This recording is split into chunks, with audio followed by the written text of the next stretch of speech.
So about a week ago, we created a portfolio using ChatGPT, and in today's video, we're going to be checking on to see exactly how well it's doing. Now, we went in there and we built a risky portfolio, but ChatGPT even included bonds. It included a couple things, including Bitcoin in there. So let's hop over. I want to take a look and break down exactly what we're looking at. So right here, we do have this investing portfolio that we're looking at in Robinhood. I do have a link right down below. So if you want to join Robinhood, definitely worth the sign up. I use M1 Finance. I also use Robinhood. Very cool to see how this is kind of built. Now, if you remember, we invested in, and looking on this right-hand side, these are the 6 stocks that we bought. So I want to break them down to show you exactly where they are and show you how they're kind of performing. So as of right now, we put $1,000 in this portfolio. We are up $19 in the course of about 7 days. So you can see we're at about a 1.86% gain. And overall, people are saying that the S&P 500 this year is going to have a massive run. So with this, we look at the first one, which is the Invesco QQQ. Looking at so far, it is kind of crazy how incredibly well this is performing. As you can see right here, today it is up 2%. But when we start looking at the last week, still being up. Now, this is very, very heavy tech. This is based on the NASDAQ 100. This is one of the portfolios and one of the recommendations that I do build. Now, looking at a month, we are up over 10%. When we start thinking of the S&P 500 itself, it is running about at 10% on average. When we look at the Invesco QQQ, because we are focused primarily on that high growth, high yield when it comes to, and really the building of our portfolio when it comes to technology, when it comes to the tech sector, this is a large growth. Now, looking at a year, again, we're up 13%, but looking at 5 years.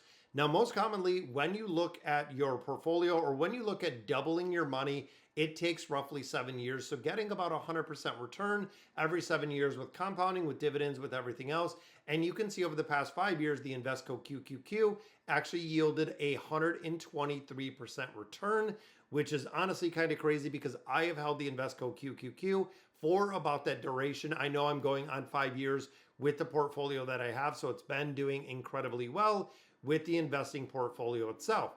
Now, looking at the VXUS, now this is a total international stock. So you'll notice there are a ton of holdings in this. Number of holdings, 8,613 holdings.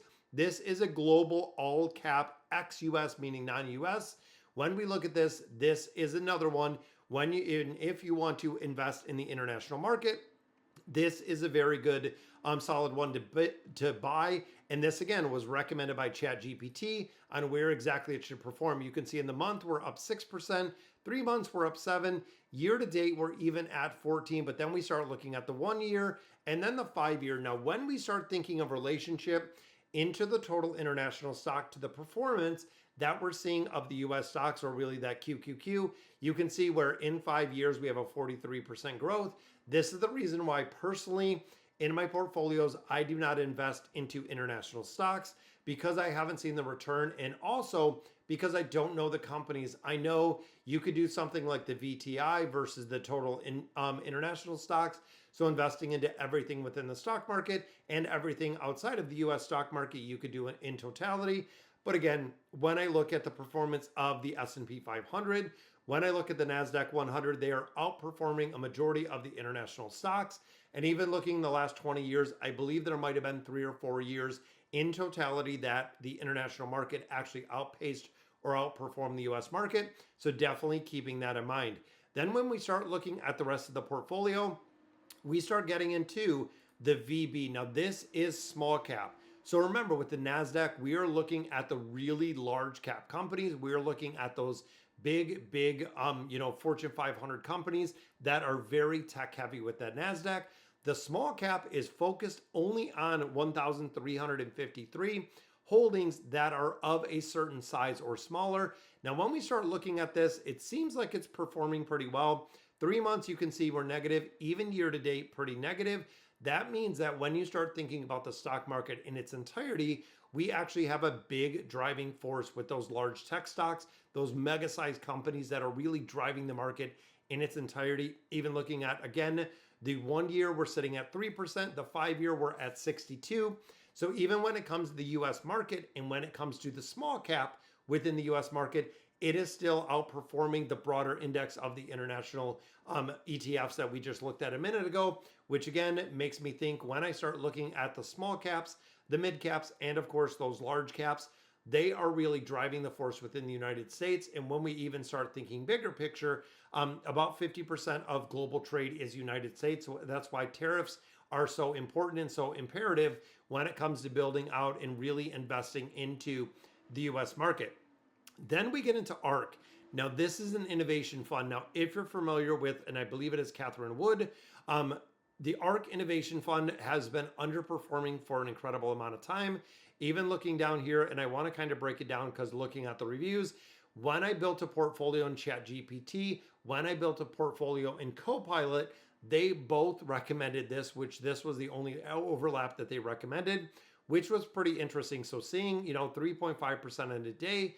When we start looking at the week, we're only at 1. But when we start looking at the 1 month, 13%, 1% on the 3 month, and then year to date, we're only up 2. 1 year, 31, and the 5 year is at a negative 10%.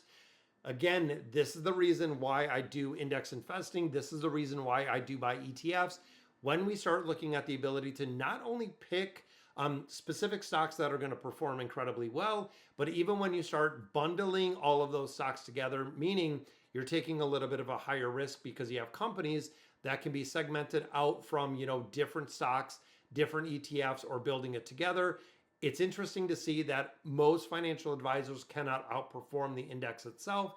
And that's exactly what we're seeing here. Even a couple years ago, 135, 140% growth. And then it just goes downhill with the companies that are within this ETF, making it really not worthwhile. If we invested into something again, like the QQQ, we would have seen a 100% gain, which again is kind of crazy. Now, when we also start thinking about short-term bonds, now bonds, my financial advisor said, why in the world would you invest in bonds? Honestly, in my larger portfolio, in my larger, my larger investment, I do not invest in bonds. Now, bonds have underperformed for an incredible amount of time. When you look at the week, the month, even looking at the 3 month or even year to date, we're only at a 1% growth. When you start looking at a year, we're at 2. And then the 5-year short-term bond is negative 5%. Again, there's a time and a place when you look at US government bonds, investment grade companies, investment grade international dollar. There's a lot of things with the maturity of the 1 to 5 years within the bond fund. But again, when you start thinking of something even like the BND, that is running about 2% every year over the last 10 years, it's incredible to see. If you just put the money in the S&P 500, if you just put your money in the NASDAQ 100, that you would be overperforming and really outperforming all of the investments that we're seeing what ChatGPT really offered. And then, of course, we have the BITO, which is the ProShares, the Bitcoin ETF, which is doing pretty well so far. And we know Bitcoin has just been kind of on fire, 14%. Year to date, a little bit down. But when we start looking at the 1 year and the 5 year, again, the ProShares Bitcoin ETF down a little bit. Maximum, again, looking at a negative 44% to where it is. Now, I do not invest in this one specifically. I do the IBIT, which again is a different version of the Bitcoin ETF. But overall, you can see this is investing, and I believe it is crypto futures. I don't think it is, and because you can see the number of holdings 3, with the price of Bitcoin going up dramatically. That is the reason why we have seen this really the futures not performing as well as we've seen. But overall, the investment portfolio, again, you can see on this right side exactly kind of where we're performing for the last week. And overall, the top performing rate here at a 3.92 is that ARK fund that we do have. Now, I want to run this for a full 30 days, see exactly where it is, but you'll notice closely behind, we do have that QQQ followed by the VB. So very interesting to see what is the driving force and exactly how well it's doing in different markets. Now, I know we have different amounts invested into different places, but definitely wanted to check it out. Wanted to give you guys an update. I know there were a couple people that were absolutely looking and wondering exactly what the update looked like. So overall, in the past week, we made $19. Now, when you start extrapolating this, though, when you think $19, okay, really didn't make anything. But when you have $1,000 invested, then you have $10,000 invested, then $100,000 invested, let's say $500,000, $1 million, That 2% makes a really big difference when you start looking at something like the QQQ that is returning roughly about 16 to 18% every single year. It is incredible to see how well it does perform. So, all right, guys, so that's going to do it for today's video. Let me know in the comments what you guys think. And as always, thank you guys for watching.